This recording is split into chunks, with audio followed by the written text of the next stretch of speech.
ज्ञान चाहिए। जैसे कुछ लोग होते हैं ना, वो नॉलेज इकट्ठा करने के पीछे रहते हैं। कुछ लोग ना लाइब्रेरी में ही घुसे रहते हैं सारा सारा दिन, इंसाइक्लोपीडिया देखेंगे तो कुछ देखेंगे तो दुनिया भर का नॉलेज इकट्ठा करके घुसा लेंगे सिर में और फिर ब्रेन हेमरेज हो जाता है। क्या मतलब है इतना नॉलेज इकट्ठा करके?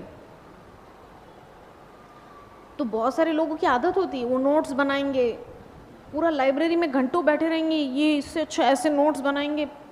1760 प्रकार के उनके दिमाग में नॉलेज का कीड़ा चलता ही रहता है। तो उनको बस एक ही काम होता है कि वो ज्ञान अर्जित करना है। और क्या ज्ञान अर्जित करके फिर क्या कर लेंगे? मुक्ति प्राप्त कर लेंगे, क्योंकि सारा ज्ञान इकट्ठा कर लिया। वेद का, शास्त्र का, पुराण का, संहिताओं का, मनुस्मृति का, जितना दुनिया भर का ज्ञान था इकट्ठा कर लिया। क्या मिलेगा? मुक्ति। मुक्ति भगवान में जाकर के मिल गए, खत्म, किस्सा खत्म। ना मैं जानूं ना तुम जानो, बात खत्म। तो ये है ज्ञानियों का मामला।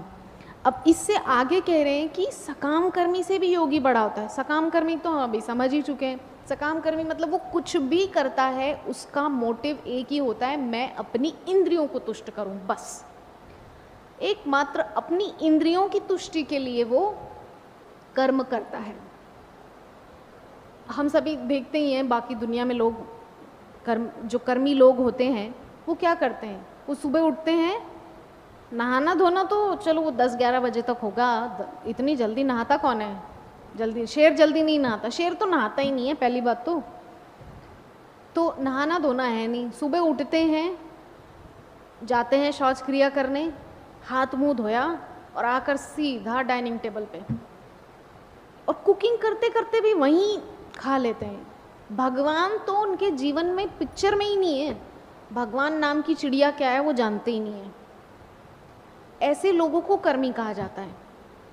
वो सुबह उठते ही सबसे पहला अपना पेट कैसे भरेंगे वो सोचते हैं। उनका भगवान से तो कोई लेना देना ही नहीं है दूर दूर तक। इन लोगों को सकाम कर्मी कहा जाता है।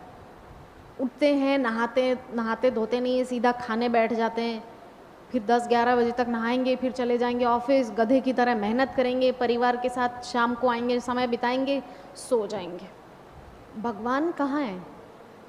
सारे दिन में भगवान है ही नहीं उन लोगों के। तो इसीलिए इनसे भी बड़ा योगी को बताया गया है। अब ज़रा योग शब्द की हम समझ ले कि योग शब्द हम सभी जानते हैं, बचपन से पढ़ लिख करके आए हैं। योग मतलब कि जोड़ना, है ना? योग मतलब जोड़ना। और योगी कौन है?